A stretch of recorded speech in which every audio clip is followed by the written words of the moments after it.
I was feeling quite content and relaxed. It was about 1 a.m., and for the first time in the past week and a half I was not feeling the lingering effects of the cold I had just had anymore. I took some advice that a friendly tripper had given me, that melatonin that kicks in late at night and that it can be particularly useful for making the trip easier to handle, so I got my pipe and vial of DMT out and weighed out what I believe to be approximately 35 to 45 milligrams using my .01 gram scales, which can be a little inaccurate when they only read .04 grams. So I sat on my bed against the wall trying to calm myself of my now sped up heart rate, practicing some breathing techniques until it felt right back down, and the excitation caused by contemplating what I was about to do was the same as preparing to eat a piece of cake. I was excited but no longer anxious. I sat up on my bed as I held the lighter under my pipe and waited for the smoke to form, inhaling slowly like I would through a straw. I got a nice big hit and there was a desire to exhale, but it was quite surprisingly easy to suppress. I eventually exhaled and instantly felt quite lightheaded and was about to lay down when I decided I wanted more and hit it again.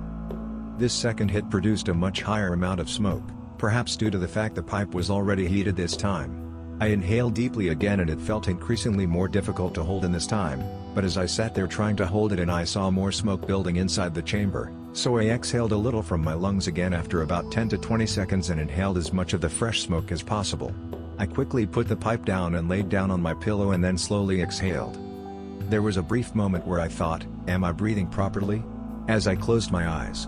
Then I started to hear this really nice crackling noise, like when you get a synthesizer and take it to its lowest frequency where the waveforms are so far apart that the resonance creates this awesome ascending crackle that rises through a compression of its monotone. Should probably just use the textbook analogy, like crackling cellophane. Though I don't like crackling cellophane and this was far more pleasurable, so I'll stick with my first analogy. There were these intense symmetrical patterns forming in front of me in a very fluid pattern. They were flowing up and down and into each other. Then I heard a pop and everything turned 3D. It was as though my hallucination had evolved and I was in this dome-like thing with these eyes all around the outside. They didn't look like eyes, but they felt like eyes. I have no idea what they were actually. But there was this little object in the middle that looked like a praying mantis leg, I suppose, but slightly metallic. And on both ends of these legs were these eyeballs that were looking down on me and sending me a remarkable sensation of complete peace and euphoria.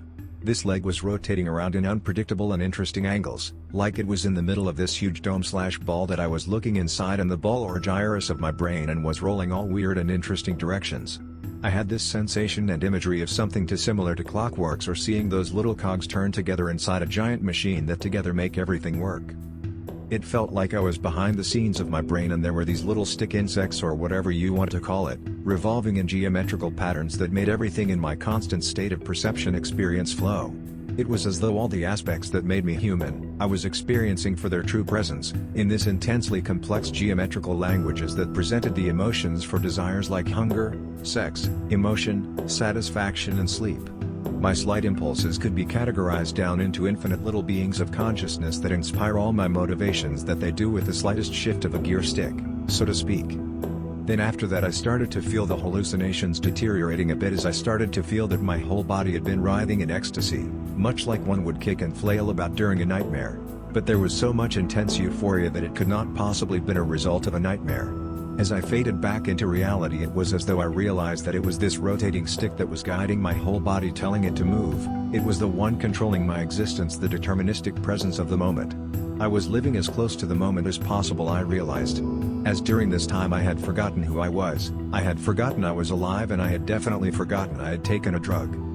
But it was so peaceful and euphoric, that when I returned and realized what euphoria actually meant, I was ecstatic, like my body was just exuding this intense colorful euphoria flowing out from every direction. I looked around my room and there were these intense colorful geometric patterns covering my walls, my carpet, everything. Colors were so extremely vibrant and it was as though they were flowing into each other like liquid, while maintaining this crisp colorful clarity at the same time. Hard to explain.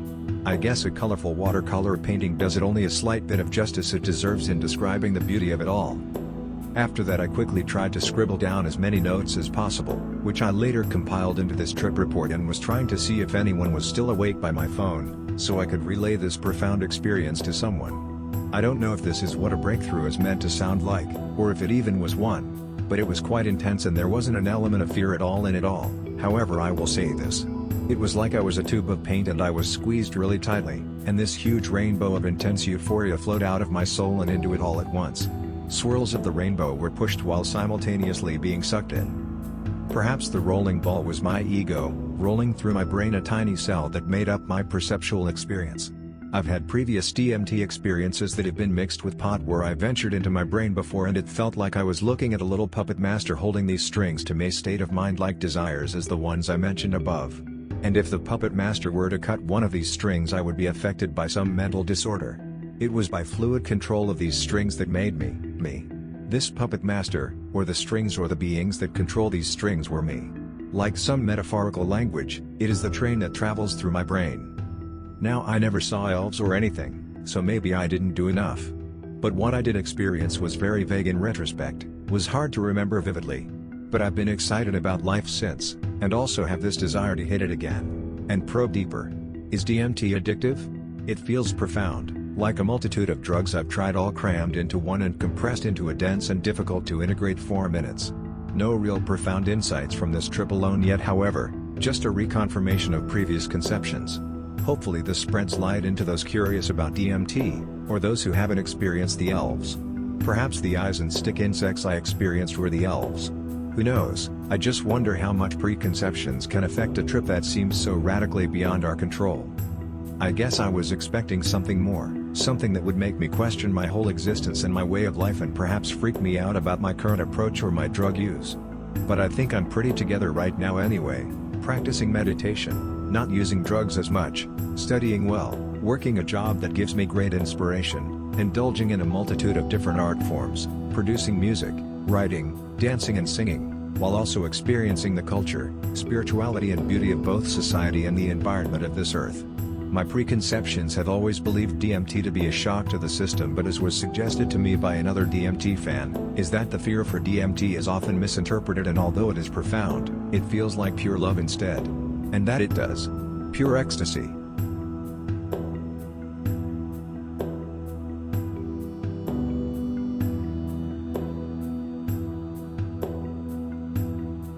Prologue. I have always been reluctant to write down and submit an experience like this, due to 2 reasons. Firstly, because I don't feel very comfortable expressing something which is so personal.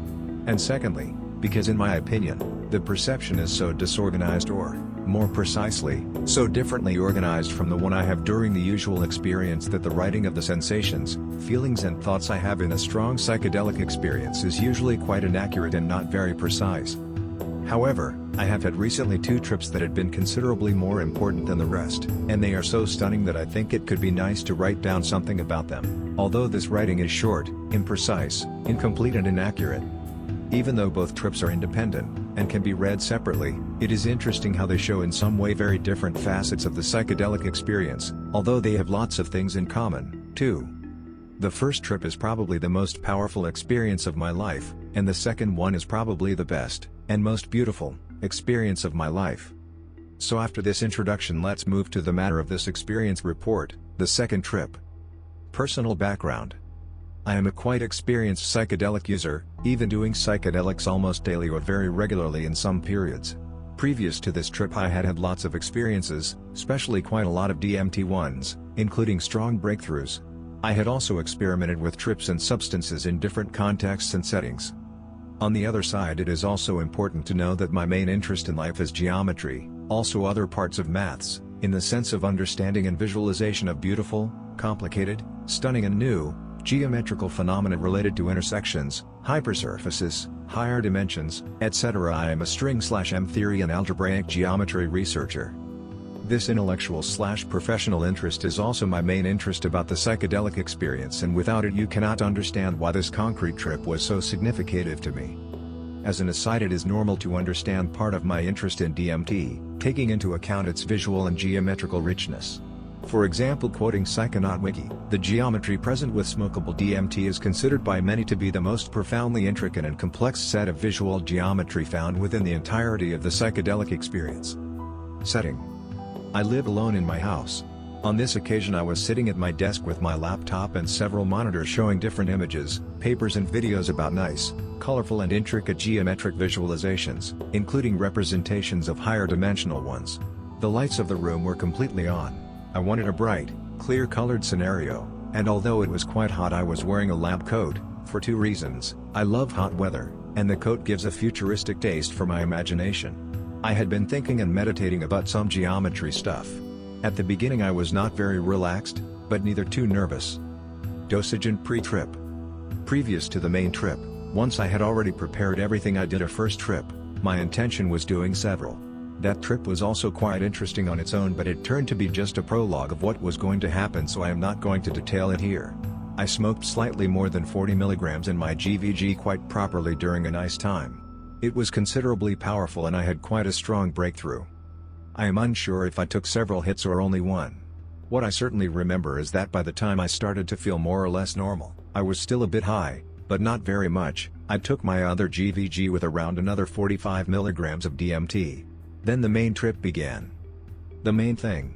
I was transported into an hyperdimensional 7D world and my mind was amazed in happiness and saturated, in a good way, in geometrical blooming and celebration. The process was the following. At the beginning I started to feel heavy, especially my chest and shoulders, and I started to sink in my chair by sliding with my right shoulder following kinda circular path. At the same time the visions started to appear and a new scene was overcoming the physical real world. A circle line appeared and then a circular like yellow-orange goldish figure and scene started to emerge. At that moment, my sighted path followed circular directions inside this figure and scene. Then the figure and scene became more ample and got spherical, keeping on becoming more and more ample gradually. As this was happening I felt a bit uncomfortable because I felt a bit trapped. I almost felt like a physical attraction to some point, and my movement capability a bit limited. In fact, the real displacement occurred when I moved in a touch way. Imagining I was moving my shoulder/chest, I felt that I only could move in some kind of circular directions contained in the spherical-like figure/scene I was in. But that feeling of uncomfortableness lasted quite short as I soon realized that I have been compactified by the DMT entities. The sense of touch played an interesting role in this compactification process. This constraint on the movement disappeared later when the hyperdimensional character of the scene imposed itself. By that moment I was able to move and displace freely in the sixth dimensions, or I had a delusion/perception very similar to that. I had the eyes closed and the CE vision was reaching its peak. In that moment I was absolutely amazed and exultant, and just by the moment when the visions reached their maximum peak I was submerged in a complete happiness and stunningness because, as I said, I was transported into an hyperdimensional 7D world and my mind was amazed in happiness and saturated, in a good way, in geometrical blooming and celebration. I could perceive like 7 dimensions at the same time. There were a 4D normal scene, counting time as a dimension, plus a 3D scene, the yellowish kind of geometric one. Spherical with also some other figures, maybe some kind of cylinders arranged across different hyperplanes, everywhere, and both of them were overlapped and inserted in the same side/scene/space, like in a 7 manifold, and I perceived each of the 6, 7 with time, dimension as an independent direction, which is indeed the definition of dimension. I have just said that I saw in 6 spatial dimensions. Probably I wouldn't say so, but it was a very similar illusion, and extremely beautiful and stunning. There were several DMT effects playing a role, at least these 3, and more of them for sure: superposition, denser image/space/reality and auto-suggestion of extra-dimensional perception. The most important was the first one. It had been present in several DMT trips, but in this time it was elevated to its maximum power to the point of being almost qualitatively different. It is quite useless to try to explain the entire thing, but I can, and accurately, describe several components of it in order to give a glimpse. One partial analogy, and it is just a distorted approximation, like a parable or a projection to some inferior dimension, can be the following. Imagine that the exterior scene and the exterior dimensions are symbolized by a rectangular clear blue prism, 3D, and the other dimensions are symbolized by a curved yellow cylinder, like a quarter of a slim torus, counting the interior of it, so we have another 3D figure and in a result 3 plus 3 equals 60. The figures are arranged like in this figure. From now on we will symbolize our focal point with a red ball. I will refer to the ball in the following. But you have to have in mind that I didn't see a physical ball, it is just to mark my focal point. What happened is that my mind interpreted the prism and the torus to span 6 different, independent dimensions in total. For example, the ball could move to the front in the cylinder and to the background in the prism at the same time. To understand this we can use this following figure.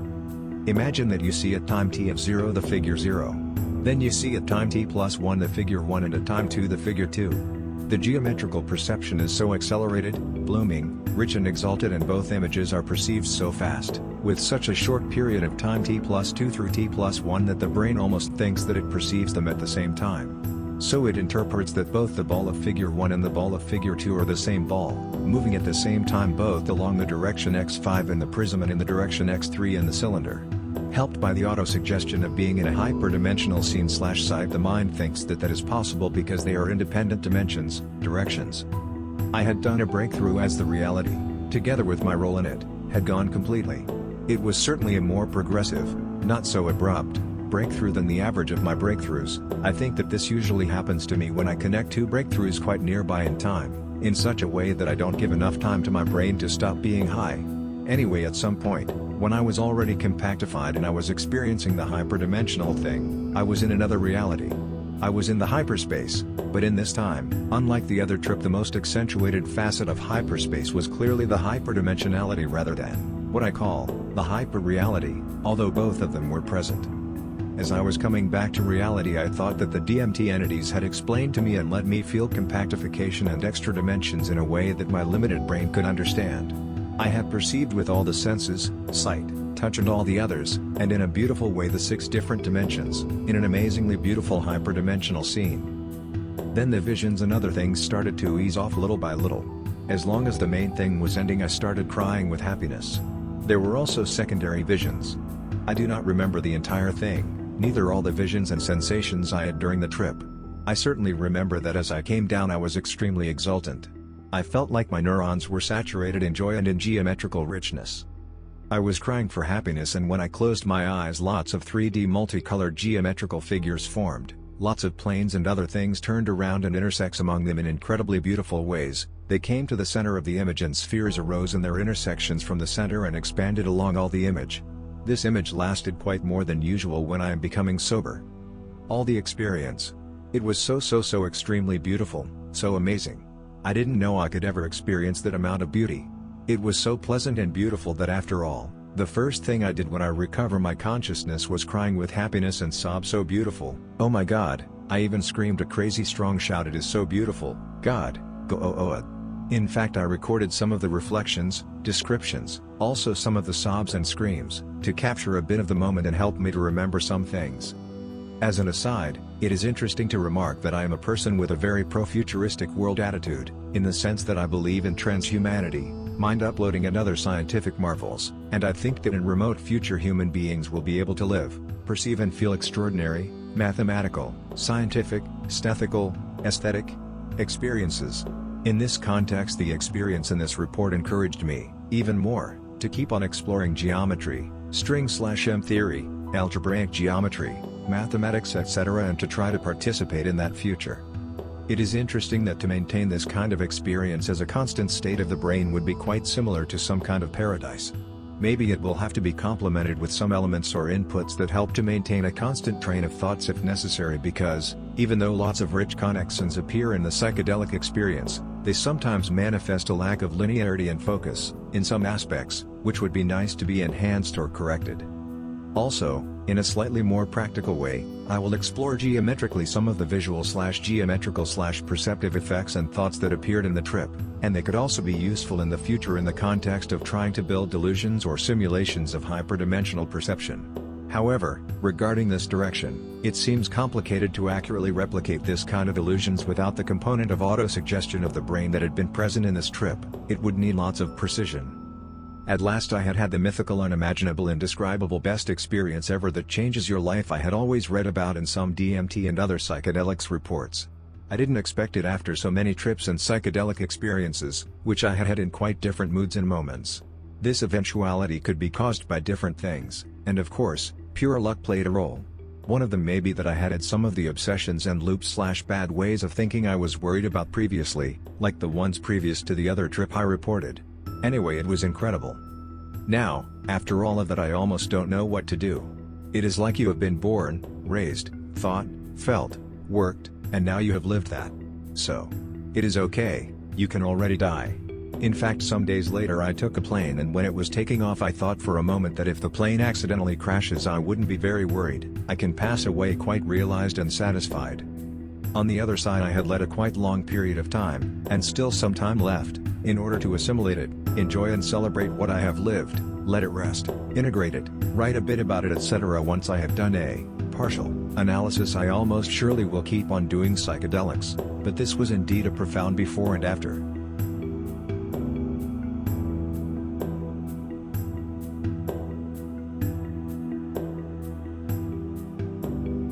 Let me preface this account by saying I have had many previous experiences with psychedelics, which I believe properly prepared me for my first DMT trip. This experience occurred this past weekend at the gathering of the Vibes Music Festival in Bridgeport, Connecticut. My friend and I were fortunate enough to find a dealer in the campsite who not only had some very kind dope, but also DMT. We purchased a half-gram. Over the course of the last few months, I'd been avidly reading about DMT experiences, and was very curious and excited to try it for myself. My plan was to trip on mushrooms that evening and try the DMT early the following day. That night, while shrooming, I made a conscious effort to continuously direct strong, positive thoughts towards myself and my place in the universe. I was hoping to cultivate a strong, positive experience with the DMT the next day, as I had read of people having very difficult experiences with the drug. The next day, my friend and I found a spot on the beach, directly across from the Green Vibes stage, where one musical act was ending and other beginning to tune up. I sat back in a lawn chair, facing Long Island Sound, and proceeded to prepare my pipe. I was somewhat concerned because I'd read many people's accounts of the proper way to smoke DMT, water pipes, vaporizers, butane lighters, etc., and I had none of those things. Only a very small glass piece and a run-of-the-mill lighter. Still, I could not help but be aware at this point of a strong sense of purpose around what I was about to attempt. It was palpable, this feeling that I was supposed to be right here right now. Using the tip of a pen cap, I measured, very approximately, 10 to 15 milligrams of the brownish yellow powder onto the weed in my piece. Then I covered it with another small bud. Since I had no idea what to expect, I gave my friend simple instructions. 1. Take the piece from me when I finish. 2. If I appear to be in any kind of distress, say nothing. Just hold my hand. The wind coming off the water was strong, and so I pulled a towel over my head and lit up. I lit the bowl slowly, drawing a deep breath and holding the smoke in my lungs for about 20 to 30 seconds. Upon exhalation, I tasted pot and nothing else. I waited about 2 minutes, and while I was definitely stoned, I knew I hadn't gotten a good enough hit of the DMT.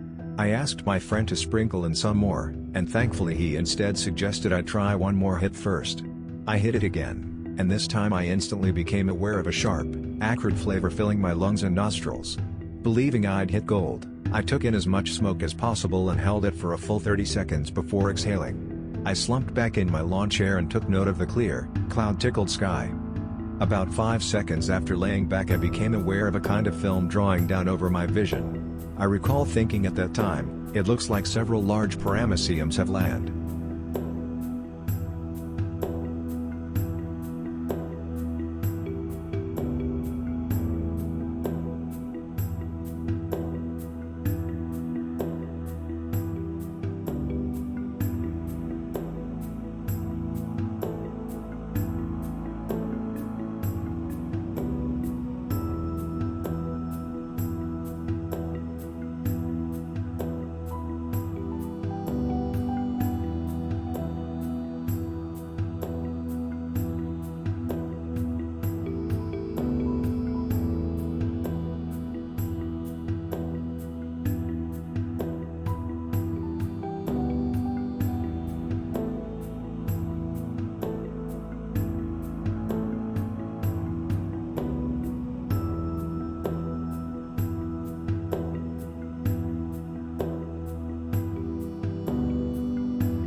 The first thing I remembered is that I didn't remember anything. All I knew was a feeling of being in a dark nothingness, and I kept being pulled back down the road, to the street where I was born. But at the time I didn't know where it was, or where I was. I just somehow felt a small familiarity here.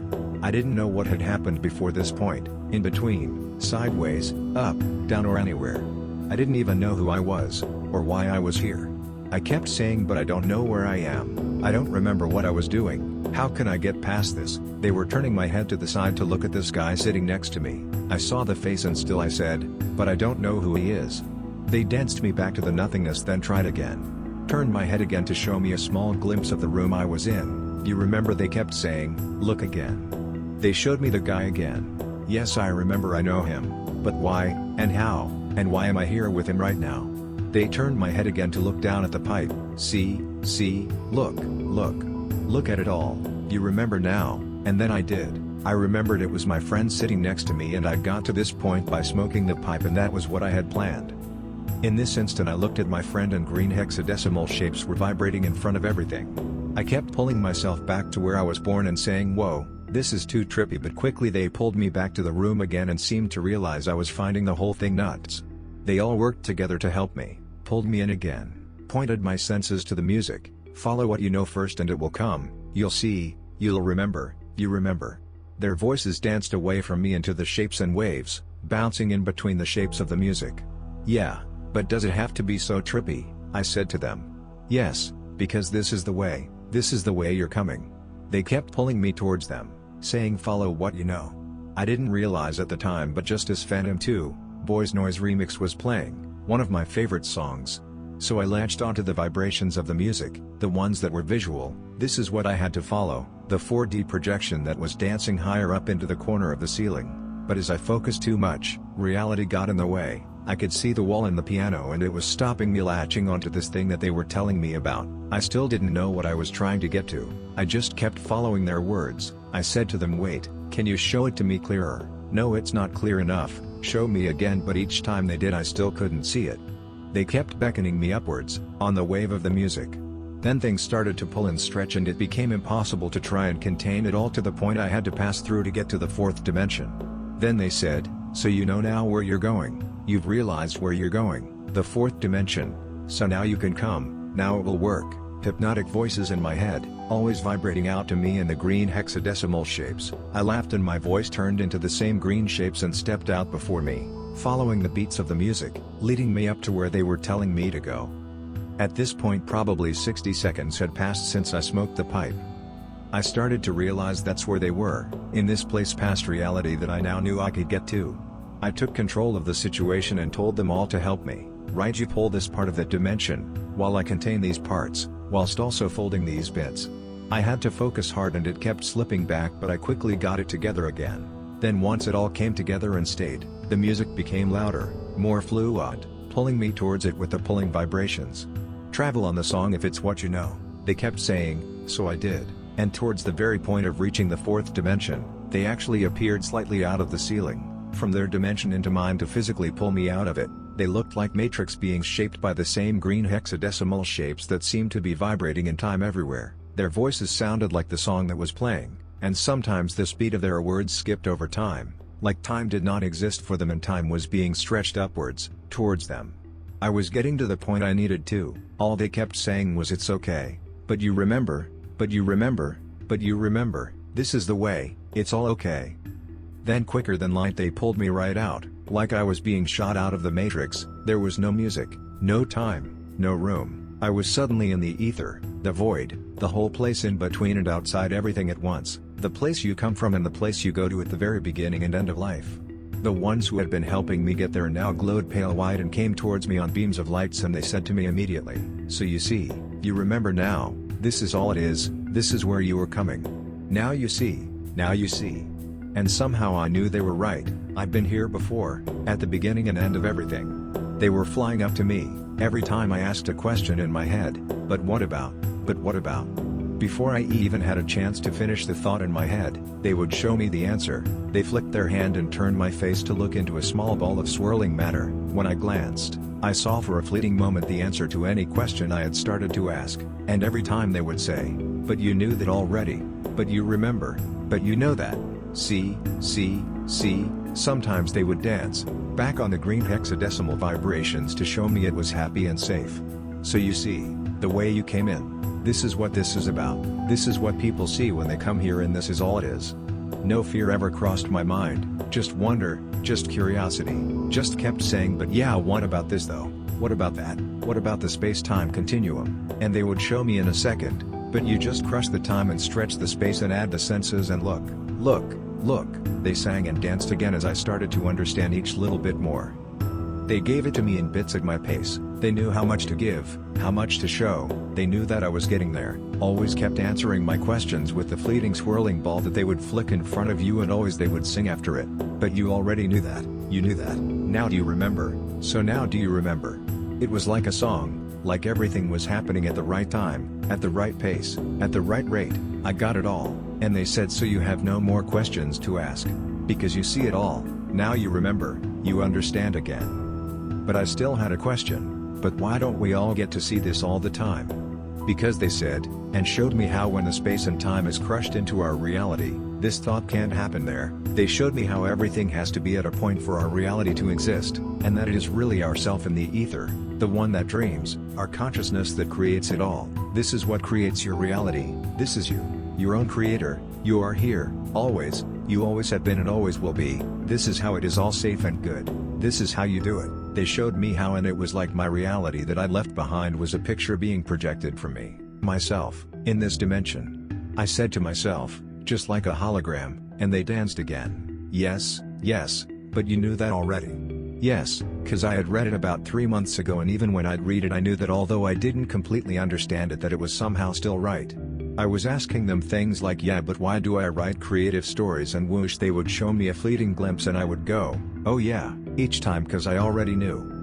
Then I asked them about personal questions, about people, about love, about hurt, about them and me, what did it mean? But they crushed it quickly. No, you remember, that doesn't work here, those thoughts can't manifest here, it's emotions and they don't work here, that's not what this is for, they exist in the hologram but they can't be thought here. And as soon as they said it I remembered again that they were right. It wasn't void of emotions in a bad way, only that they were a different thing that belonged in the hologram, the old reality, that is where the strong emotions I was trying to project have to stay. They simply don't work in the fourth dimension. That is why, they pointed to the whole world, from beginning to end in one swift movement. I saw it all evolve along with the power of emotion as a projection from our inner beings. That is why, they said, the why for everything, it all links into the whys of the world. Why war, why money, why pain, why love, emotion, it is created there but not here in the fourth dimension, that is the result if you like for that particular squashing of the time and space and the senses, and that's the why for all your emotion questions. Think about them when you go back, they told me, you can't take them into this dimension to think about, it just doesn't work, just like you can't take things out of this one, they just can't be thought in your old reality. It's all your creation, it's all your choice, it's all your projection. It's where you take yourself. But remember, you knew that already. I was laughing because of the amount of times they had said this to me, and still it was just beginning to sink in. I said to them, whatever I ask you here, you're gonna show me, but as soon as you do, I will realize that I knew it anyway, I had just forgotten, so there is no point in asking anymore. But I still asked what the other dimensions looked like, just out of interest. They quickly showed me, look, it's just this and this and this. They pulled the space out. They crushed the time and then made it linear, they pulled the senses apart and together, the senses that were created when the space-time were at the right point, they showed me the projection and where that would go. Reality, life as we see it out of this fourth dimension, and this is all it is. Look, they showed me the other dimensions, tiny dimensions, ones that were so minuscule we zoomed in on them until they became clear. They showed me that it was nothing difficult to understand, that it was all just layers and different ways of doing them, and this is the layer you are doing just now. My reality was just this part of the everything that always happened, that after it, here I would come again. They quickly showed me beams of light that I felt I could choose to go to. They had different paths and choices and places down them, but right now I was not going near them. This was for after, this is where you will come to choose where to go next, when your current reality ends, when your hologram world stops. But why don't we get to know this? Think how beautiful it would be for everyone. But no, they quickly showed me. But you know why? Look. And I saw the reasons why it couldn't be, it just wouldn't work. The dimensions have to be this way, the hologram has to work that way, this is the way it was and always has and continues to be. And some people's reality have become too real, it's too dangerous for them to know. Now you remember, they kept saying again. And finally I said yeah, now I know everything, and they danced again. And we both knew it was near the end, so you see, you've done it, they reassured me as they prepared me to go back into my old reality. They turned me towards a tiny window, inside which all the space-time was focused, the tiny window of my old reality that they were now guiding me back to. This is all it was about, that's it now, you've done it, you've saw it, you've came and this is the only reason you came here, to find out, to be shown, in your own way, what this all means. They started to dance me back to my reality and I saw small flickers of the living room, and I knew they were letting me go back to it cause it was time, this was over cause I had achieved what I came to do. But I held on to it. I said but wait, what did you tell me at the very beginning, and what was the space-time continuum again? And how exactly did this work again? It was like as I was falling back into old reality I was letting slip this fourth dimension. But you know, they kept saying, more softly now, it's all okay, but you know you can't carry all the knowledge back, it doesn't work remember, some things can only be understood in this fourth dimension, some things will slip out your memory cause you know it can't exist in the dimension that you're going back to, the hologram, the thought, the creation of your being, the creation of your mind, being, soul, your everything. They kept putting me back in gently even though I wanted to remember as much as I could. They gently took the small things back that couldn't exist in the old reality but left me with the knowledge I had understood them and always will but cannot describe them fully back in my old reality, not even in my mind, especially if I think too hard about it. But if I let it go and flow back to the fourth dimension, I feel that small glimpse again. I don't see the answer but I feel it, in my whole being and the answer is, you already know the answer.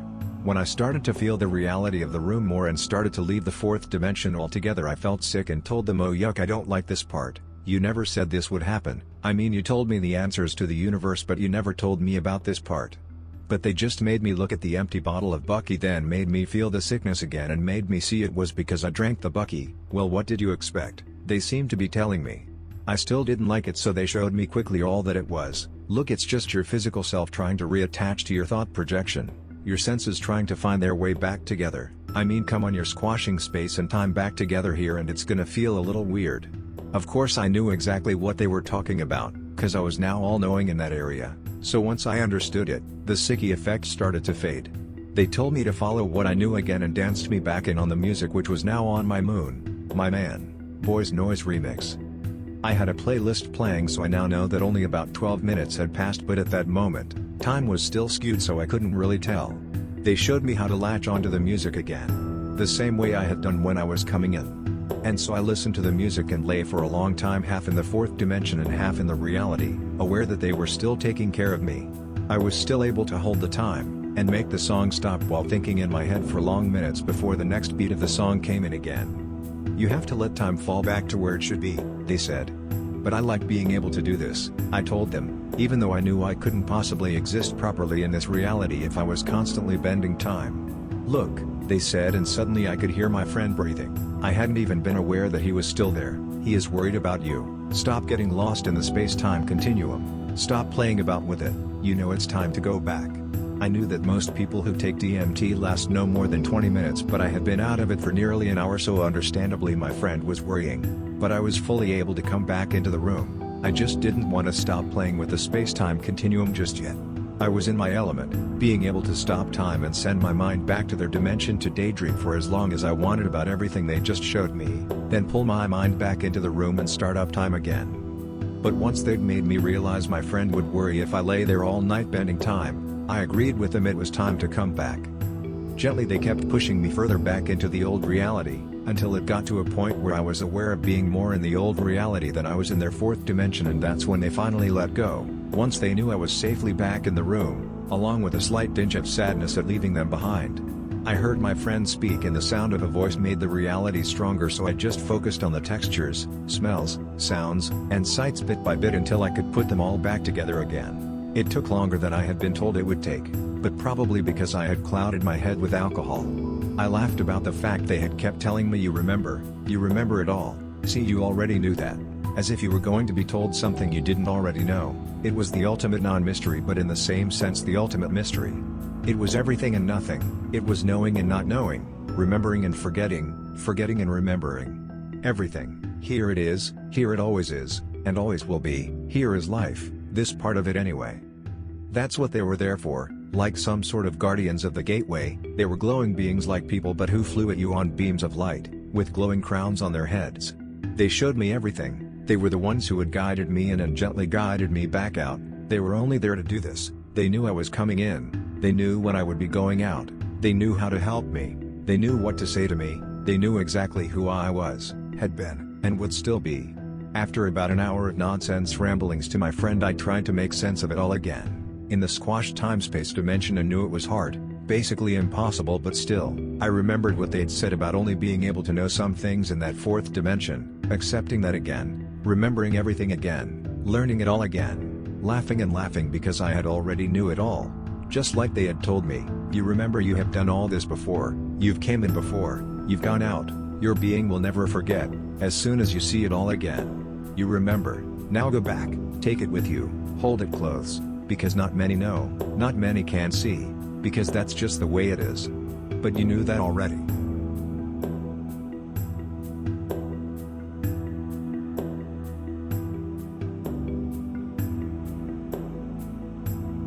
A bit about my trippy past. I've smoked the ganja for about 5 years. Mushrooms about 8 times, acid about 15 times, mescaline twice, LSA twice, MDMA once, ketamine once, and a light DMT dose once.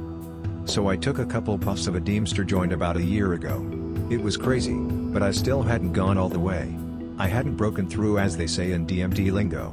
Even though I was still somewhat connected to this reality, it took a good 10 minutes after the experience ended to make sure that I was still the same person. It scared me a lot. It was a month before I decided I would be willing to do it again, but none had been around. Until last night. About a year later. A friend got some generic smoking herb, Dharmiana, infused with DMT extracted from mimosa, so a few of us went to his house to try it out. Me and 3 friends sit down and roll a Deemster joint. We pass it around, and each take a couple of puffs. I notice that my friends are taking little girly puffs. They have no breathing / smoking technique. We all got to the first stages of a DMT trip. Significant body high, minor visuals, and that sense of imminent death. The people I was with took their little mouthfuls of smoke and exhaled quickly. That's not how I do things. =D. Next time the joint came around, I breathed deeply a couple of times to oxygenate my lungs, then I exhaled as fully as I could before beginning to suck on the joint. I took a long slow hit, and held it in for as long as I could. I got pretty freaking high, and found myself face to face with this faceted greenish wall or sheet. It undulated and oscillated, superimposed with triangles and gears. This sheet in front of me seemed thin, though. I had a feeling that immediately behind the sheet, which visually was about 6 inches away from me, was a vast space. After a few minutes I came back down, still not having broken through. I intended to. We took a break, visited some friends who lived nearby, and came back later that night to smoke some more. This time we loaded a bowl into a glass pipe. My friends passed the pipe around with me last. Each one of them took a couple of tiny puffs, and exhaled white smoke immediately. All of them felt effects, but no more than before. I decided to demonstrate the zen of smoking. They were talking among themselves as I accepted the pipe. I breathed slowly and deeply a few times, exhaled fully, and torched the whole bowl as I very slowly inhaled. I kept the bowl cherried for 30 seconds, inhaling slowly the entire time, and leaned back in my chair, holding my breath. I felt it coming on fast and I wasn't even close to exhaling. With a roaring sound in my ears, I realized that I was about to see what this stuff was all about.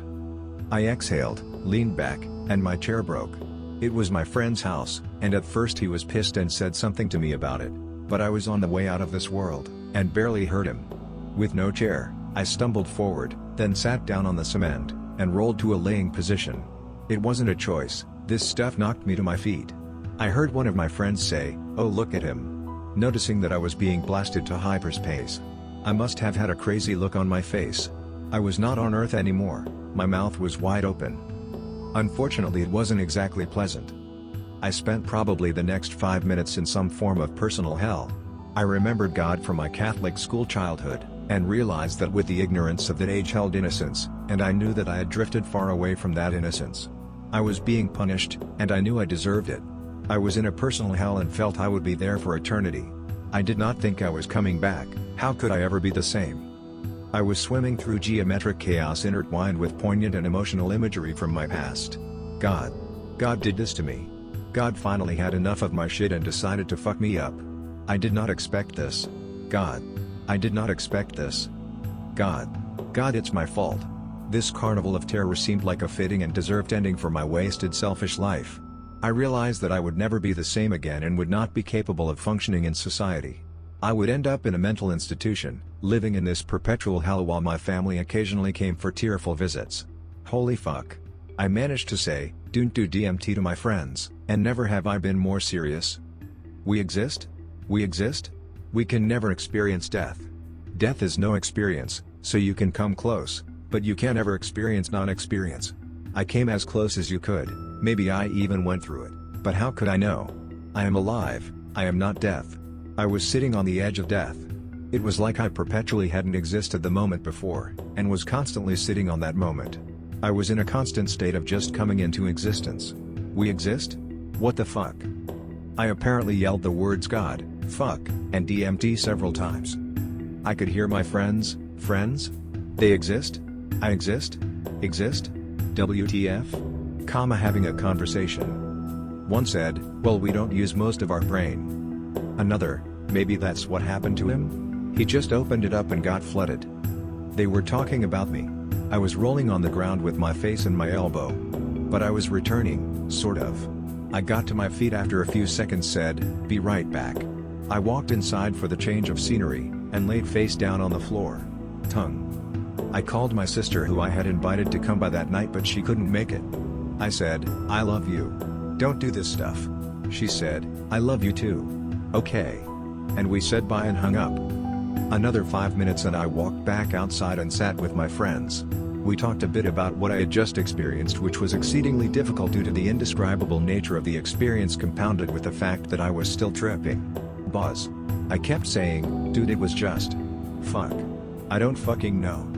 And my friend would say, you mean you don't remember? No, I remember. It's just. I don't know. Tell us something, a word. We exist. When the fuck did that happen? Well, how was it? Flush that shit down the toilet. I was still tripping. I still felt as if I would never be the same. I felt like I had just been born into the moment, like I literally had never existed before. It was scary as fuck, and I thought I'll never be the same person again, regardless of whether or not I stopped tripping. That part is true. About 20 minutes later I was pretty much back to normal, laughing at normal stuff, holding normal conversations. I realized that my DMT experience was terrifying but amazing, and retrospectively a gratifying experience. I was too hasty when told them not to do it, to throw it away. Obviously they didn't. In fact, I realized that I'd be willing to do it again the next night. Tonight. I've come to the realization that there is life after death from many different angles in the past: religion, drugs, philosophy, logical rationalization of the nature of consciousness. Never has it been shoved in my face so hard that reality, existence, consciousness, I am eternal, that I am alive for eternity, as it was under the influence of DMT. There is no such thing as death. There is no such thing as death. There is no such thing as death. I know this. DMT is crazy. I still don't know what the fuck happened. I think DMT is a good thing. I took a massive amount and I'm in a strange place mentally anyway. Most people's experiences aren't as unpleasant as mine was at the time. Either way, I'm glad I did it and will probably do it again tonight. Maybe it won't be so rough the second time around. It was life-changing and I am a different person. I wasn't ready.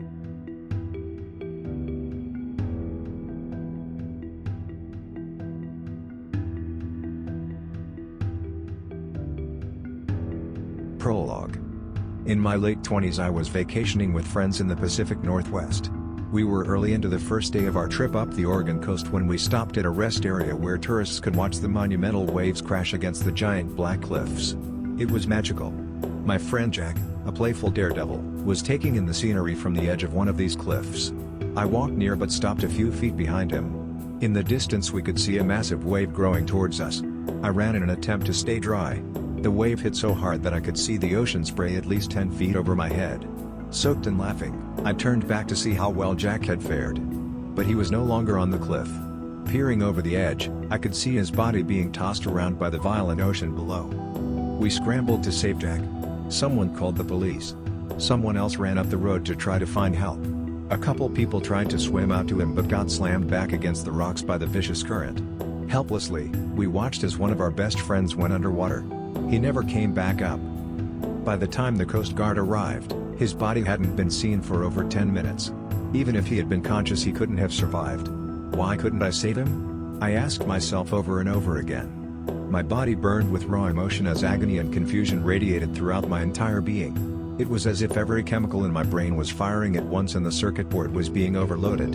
For a long time I believed the intensity of that moment could never be rivaled.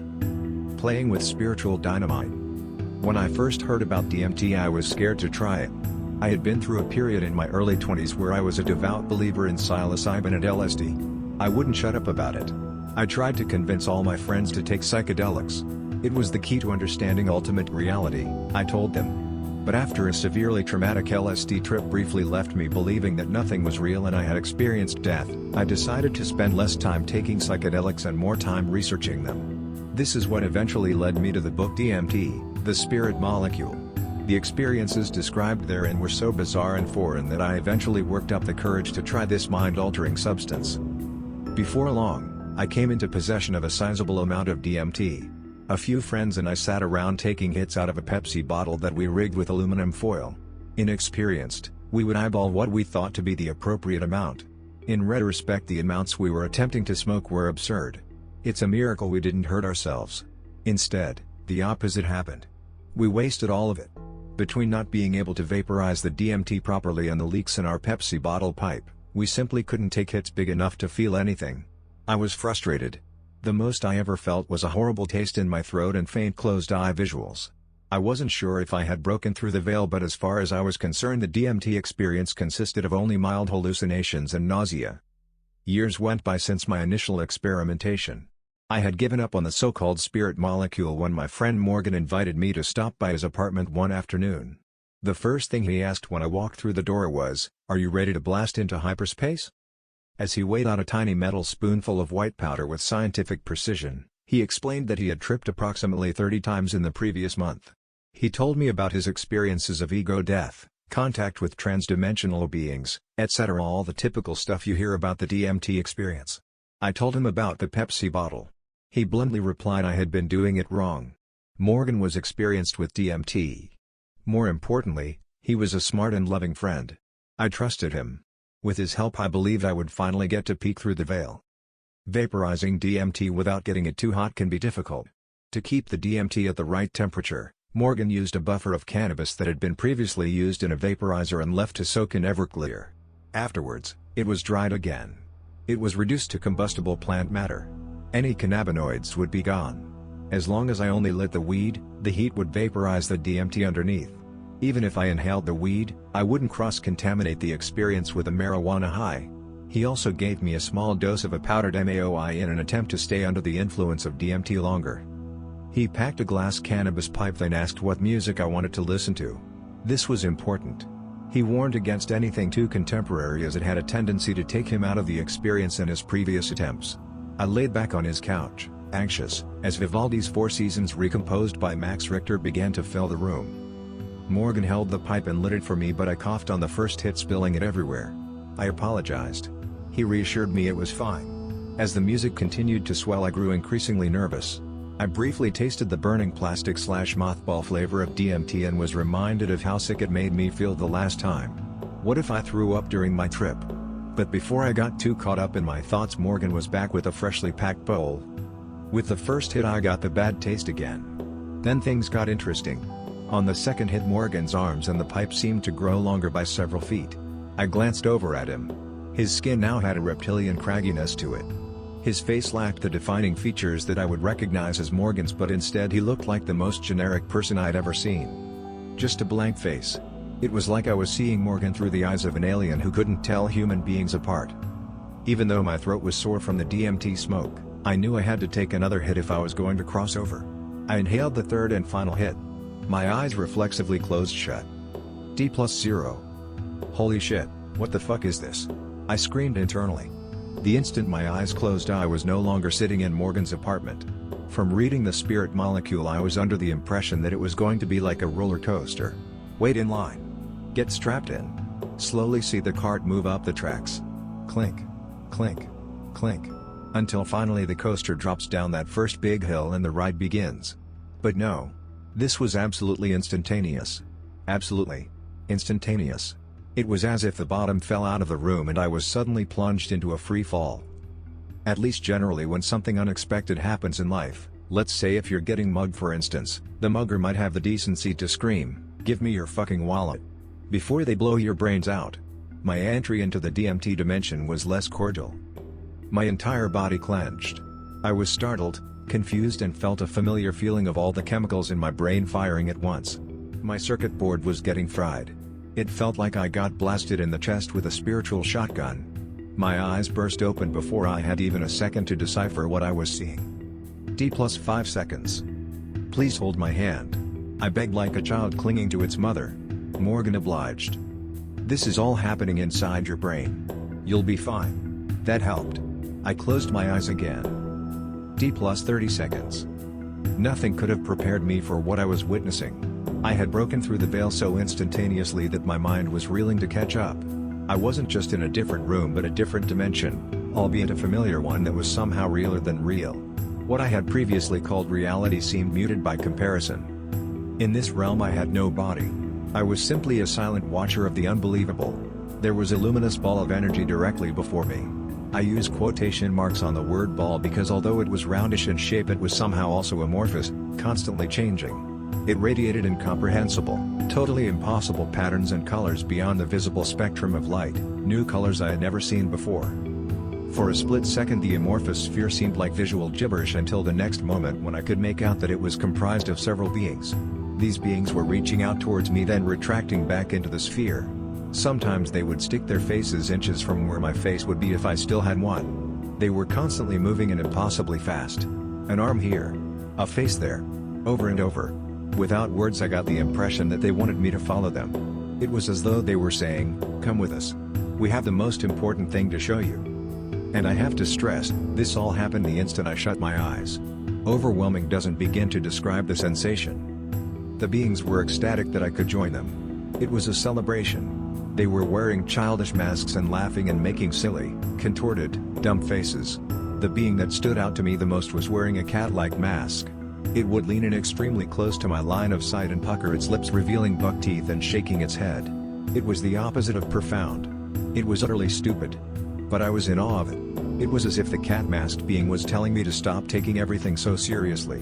Your life is just an elaborate, ridiculous game. Enjoy it. There's nothing to worry about. When you die you will come back to this again. One expects the profound to be revealed by someone like an elderly monk who has been meditating solemnly in a cave for decades. But these beings acted like spastic maniacs. They were literally bouncing off the walls. The room itself seemed to stretch infinitely down a long black and white tiled hallway. And the beings reflected this infinite tunnel as if they were made of liquid metal. It appeared like the hallway was constantly in motion while my feet, if I had any, and the amorphous sphere remained in place.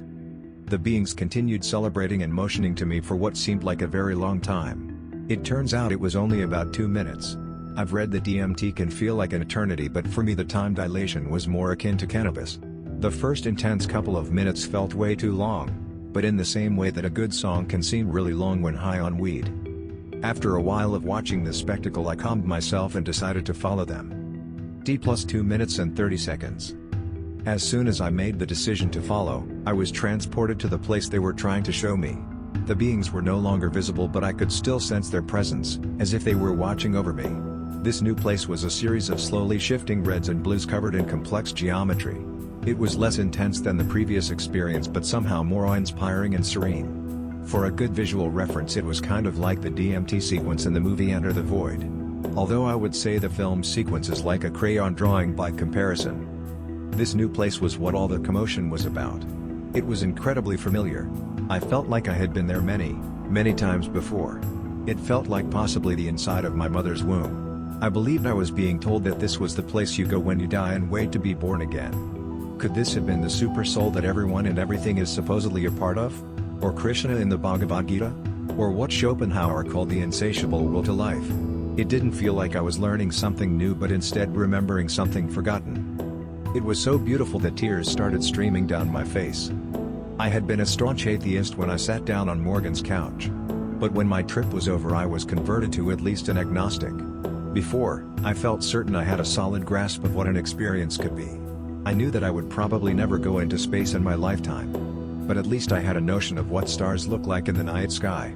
I had never climbed a mountain. But, I knew what a summit looked like in photographs. Even though I couldn't replicate the exact feeling, these things my imagination can fill the gaps. But there was no experience on Earth or in space or of this dimension that could have prepared me for the impossibility I witnessed on DMT. The limits of experience had been transcended. D plus 8 minutes and 30 seconds. Eventually, it faded. I was left staring at the darkness of my closed eyelids. When I opened my eyes, Morgan advised me to look out at the clouds. They looked weirder than usual. Kinda cool. But it was nothing compared to what I had just experienced. I had returned to the real world. And it seemed duller than when I left it. Back to Earth. When Morgan asked me about my trip I tried to explain it to him. But I fell short. What had just happened to me? As soon as it was over, it started to fade. Instead, I started rambling about Jack. It had been a year since his death. The initial shock of the DMT taking hold felt so similar to how I felt on that day in Oregon that it must have triggered the memory. I started crying. Not because I was sad. But because I was overwhelmed, by the DMT dimension, by the past trauma, by the weight of existence. I hadn't cried over Jack since the moment he died. Even at his funeral I found it difficult to show emotion. For a while I had pushed it into a dark corner of my mind. But the floodgates were now open. Some believe the DMT dimension is a genuine place. Others think it's just chemicals generated in the brain. I can't say for certain. But I do know that all experience, love, fear, anguish, etc. is also generated by chemicals in the brain.